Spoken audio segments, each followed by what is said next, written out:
What's up? What's up? What's up? Welcome to Midweek Madness on the Overtime Sportscast. My name is Tone Lev, and today we're going to be bringing you some midweek updates that you may have missed or may have heard about, but just want a little bit more information.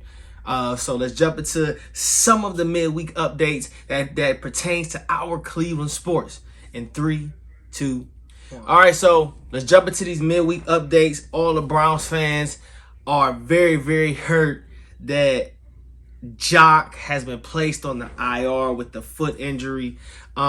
He's done for the week. He's done for the season with only 5 games left. We got the Ravens coming up on Saturday. That is a big tough loss for our Cleveland Browns. Because we already have a very injury riddled linebacking room. First, we lost J.O.K for the season early in the year against the Pittsburgh Steelers in week 2. Second, we lost Jacob Phillips around 3 weeks later, I think against the Patriots, I believe so. Then we lost Taki, who was playing extremely well, probably playing the best out of all the linebackers in the room. And now we're down to we're losing J.O.K, who's one of our premier rising stars in that linebacker room. He's also a linebacker, a rising star amongst linebackers across the NFL. So since all of our linebackers that we started the season with are no longer going to be playing this season, what does it look like? What does that linebacker room look like? So you still have Deion Jones, who you picked up from the Atlanta Falcons earlier this year, about 3 or 4 weeks ago, who's starting to get acclimated to the defense. His number is number 54. He's been making some plays, getting acclimated into the defense. You also have Tony Fields II, who had a humongous game against the Houston Texans. He had a pick, a fumble, a forced fumble, pick 6. He had an incredible game. You also have Jordan Kanaski, who also had a pretty solid game against the Texans. Seen some playing time against the Bucks. Didn't see him too much on the field against the Bengals, but I'm sure with the injury of J.O.K, you're going to see Jordan Kanaski, and also we signed Reggie Ragland last week after Taki went down for the season. So that is your Browns linebacking room. It's a bunch of people that you don't know about, but it's some quality pieces because Deion Jones is pretty good. He was a high pick, Pro Bowler. Reggie Ragland, we already know, out of Alabama. He didn't have the greatest start to his career, but I think he'd be a valuable piece. Tony Fields is starting to come into his own.